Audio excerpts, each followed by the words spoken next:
नमस्कार दोस्तों, Insta story channel पर आपका स्वागत है। अगर आप लोगों को हमारी कहानियां पसंद आती हैं तो वीडियो को लाइक जरूर करें और हमसे जुड़े रहने के लिए चैनल को सब्सक्राइब करना ना भूलें। कहानी शुरू करते हैं। शीर्षक, वो पहली मुलाकात। सुधा एक छोटे से गांव में रहने वाली साधारण सी लड़की थी, लेकिन उसकी सादगी में भी एक अलग ही आकर्षण था। गांव के लोग उसे सुंदरता की मिसाल मानते थे।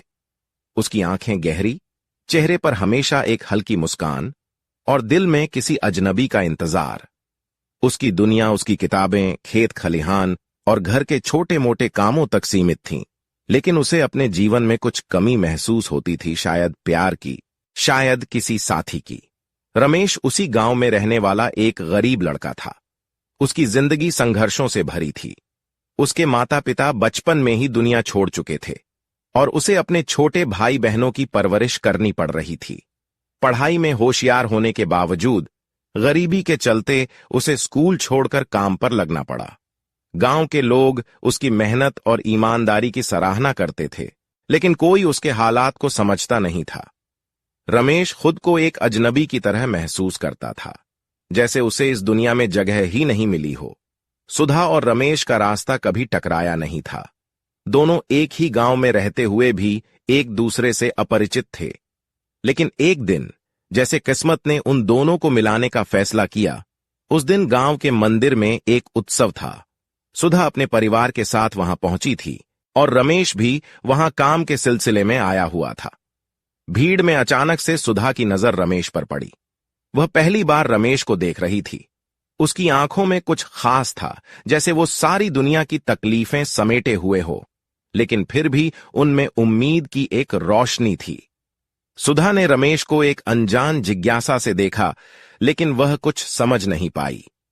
रमेश भीड़ में अपने काम में व्यस्त था, लेकिन अचानक उसे महसूस हुआ कि कोई उसे देख रहा है। जब उसने नजरें उठाईं तो सामने सुधा खड़ी थी। उसकी सादगी और खूबसूरती ने रमेश के दिल को कुछ देर के लिए रोक दिया। दोनों की नजरें मिलीं और जैसे समय वहीं थम गया। ये पहली मुलाकात थी और शायद पहली बार दोनों के दिलों ने एक दूसरे को महसूस किया। दिन बीतते गए, लेकिन उस मुलाकात की छाप सुधा और रमेश दोनों के दिलों में गहरी होती गई। सुधा जब भी खेतों में जाती या गांव के कुएं पर पानी भरने जाती, उसकी नजरें रमेश को ढूंढने लगतीं। रमेश भी गांव के काम करते हुए अक्सर सुधा की झलक पाने की कोशिश करता। दोनों के बीच शब्दों का आदान प्रदान नहीं हुआ था, लेकिन उनके दिलों की बातें साफ थीं। एक दिन गांव के तालाब के पास सुधा अकेली बैठी थी। शाम का समय था और सूरज धीरे धीरे ढल रहा था। रमेश वहीं से गुजर रहा था और उसने सुधा को अकेला देखा। वो हिचकिचाता हुआ उसके पास आया और धीरे से बोला, तुम यहां अकेली बैठी हो? सुधा ने उसकी आवाज सुनी और उसकी ओर देखा। उसकी आंखों में सवाल थे, लेकिन वो मुस्कुरा दी। हां, बस यूं ही, कभी कभी अकेले रहना अच्छा लगता है, सुधा ने जवाब दिया। दोनों के बीच एक अजीब सा मौन छा गया, लेकिन उस मौन में भी दोनों के दिलों की धड़कनें सुनाई दे रही थीं।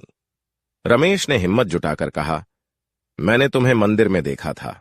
तब से मुझे ऐसा लगता है कि जैसे कुछ बदल गया हो।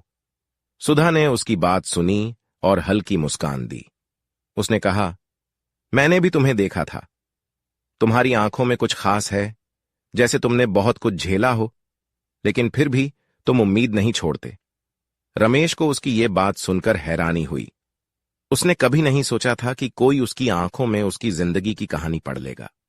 हां, मैंने बहुत कुछ देखा है, लेकिन मुझे अब सब कुछ ठीक लगता है, रमेश ने धीरे से कहा, और उसकी नजरें सुधा की आंखों में गहराई तक उतर गईं। धीरे धीरे दोनों के बीच की दूरी घटने लगी। वो बातें करते रहे, खेतों में साथ साथ चलते रहे और तालाब के किनारे बैठे सपनों की बातें करने लगे। रमेश के पास बहुत कुछ नहीं था, लेकिन उसकी ईमानदारी और मेहनत ने सुधा के दिल को जीत लिया था। सुधा के पास भी रमेश को देने के लिए कुछ नहीं था, सिवाय उसके दिल के, जो धीरे धीरे रमेश के लिए धड़कने लगा था। लेकिन दोनों के प्यार के रास्ते में कई मुश्किलें थीं। गांव के लोग इस रिश्ते को नहीं मानते थे। सुधा का परिवार भी इस बात से खुश नहीं था कि उनकी बेटी एक गरीब लड़के से प्यार करती है। तुम्हें समझना होगा सुधा, उसकी मां ने एक दिन कहा, हमारे समाज में ऐसे रिश्ते नहीं चलते। वो अच्छा लड़का हो सकता है, लेकिन उसकी हैसियत तुम्हारे लायक नहीं है। सुधा के दिल पर ये बातें भारी पड़ीं, लेकिन उसने ठान लिया कि वो अपने दिल की बात मानेगी। उसने रमेश से मिलने का फैसला किया और उसे सारी बातें बताईं।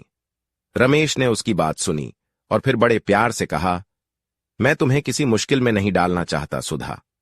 अगर हमारा साथ होना तुम्हारे लिए मुश्किल है, तो मैं खुद को तुम्हारे जीवन से दूर कर लूंगा। सुधा की आंखों में आंसू थे। उसने रमेश का हाथ पकड़ा और कहा, प्यार मुश्किलों से नहीं डरता रमेश। मैं तुम्हारे साथ हूं, चाहे जो हो जाए। हम साथ रहेंगे, चाहे पूरी दुनिया हमारे खिलाफ क्यों ना हो। रमेश ने सुधा की बात सुनी और उसकी आंखों में एक नई रोशनी जल उठी। उन्होंने फैसला किया कि वो अपने प्यार को किसी भी मुश्किल के आगे हारने नहीं देंगे। गांव के लोग उनकी इस जिद पर हैरान थे, लेकिन धीरे धीरे उनकी सच्चाई और ईमानदारी के आगे झुकने लगे। सुधा और रमेश ने साथ मिलकर अपनी एक छोटी सी दुनिया बना ली। दोनों ने मिलकर मेहनत की, संघर्ष किया और एक दूसरे का साथ कभी नहीं छोड़ा। वक्त बीतता गया और दोनों का प्यार और मजबूत होता गया। गरीबी और कठिनाइयों के बावजूद उन्होंने कभी एक दूसरे का साथ नहीं छोड़ा। उनकी कहानी गांव में एक मिसाल बन गई, एक ऐसी कहानी जहां प्यार ने हर मुश्किल को मात दी और दो दिलों ने मिलकर अपनी दुनिया को संवार लिया। समय के साथ साथ सुधा और रमेश का रिश्ता और मजबूत होता गया। उनके प्यार ने हर मुश्किल को पार किया और दोनों ने एक दूसरे के लिए एक नई दुनिया बसा ली। गांव में लोग उनकी बातों से प्रभावित होने लगे थे, लेकिन समाज की कड़वी सच्चाई अब भी उनके सामने थी। रमेश और सुधा की शादी की बात जब गांव में फैली तो कुछ लोगों ने खुलकर विरोध किया। सुधा के घरवालों ने एक दिन गांव के बुजुर्गों की पंचायत बुलाई ताकि वे इस रिश्ते पर फैसला ले सकें। पंचायत में गांव के बड़े बुजुर्ग इकट्ठा हुए और सुधा के माता पिता ने अपना पक्ष रखा। सुधा के पिता ने कहा, हमारी बेटी की शादी एक गरीब लड़के से नहीं हो सकती।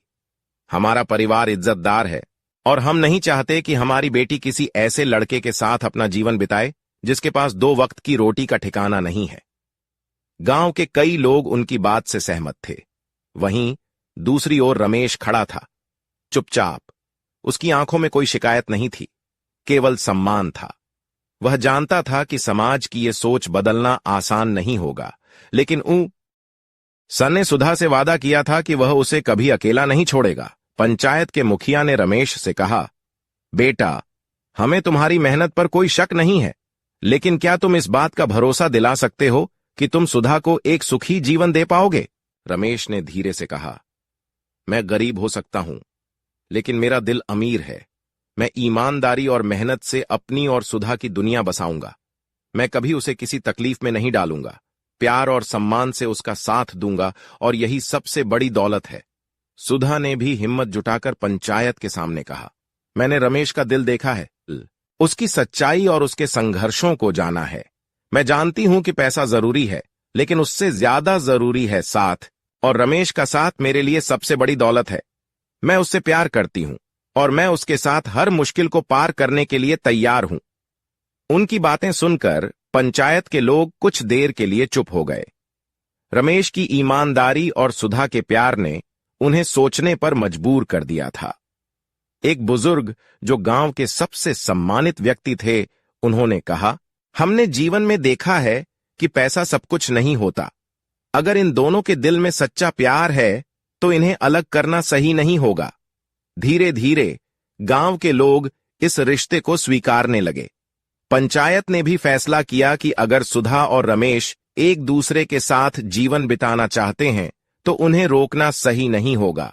फिर वो दिन आया जब सुधा और रमेश की शादी गांव के उसी मंदिर में हुई जहां उन्होंने पहली बार एक दूसरे को देखा था। गांव के लोग उनकी शादी में शामिल हुए और दोनों के लिए आशीर्वाद लेकर आए। सुधा का परिवार भी धीरे धीरे उनकी खुशी में शामिल हो गया, क्योंकि उन्होंने देखा कि रमेश का दिल सच्चा और प्यार से भरा था। शादी के बाद रमेश और सुधा ने मिलकर एक छोटी सी दुकान खोली। रमेश दिन रात मेहनत करता और सुधा घर संभालती। उन्होंने मिलकर अपने छोटे से घर को एक सुंदर जगह में बदल दिया। रमेश ने अपने संघर्षों को कभी अपने प्यार के आड़े नहीं आने दिया और सुधा ने भी हर कदम पर उसका साथ दिया। समय के साथ उनकी दुकान चल पड़ी और धीरे धीरे उनकी आर्थिक स्थिति भी सुधरने लगी। गांव के लोग अब उनकी प्रशंसा करते और उनकी मेहनत और लगन को देख दूसरे युवा भी उनसे प्रेरणा लेने लगे। सुधा और रमेश ने अपनी कहानी ये साबित कर दिया कि सच्चे प्यार और मेहनत से हर मुश्किल को पार किया जा सकता है। उनकी जिंदगी अब खुशहाल थी।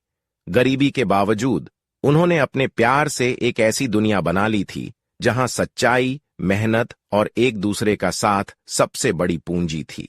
दोनों ने मिलकर एक ऐसा रिश्ता बनाया था जो केवल समाज के नियमों से नहीं बल्कि दिलों की सच्चाई से चलता था। सुधा और रमेश की कहानी अब गांव की हर गली में गूंजती थी। एक ऐसी प्रेम कथा जहां प्यार ने हर मुश्किल को मात दी और साबित किया कि जब दो दिल सच्चे हों तो कोई भी बाधा उन्हें अलग नहीं कर सकती।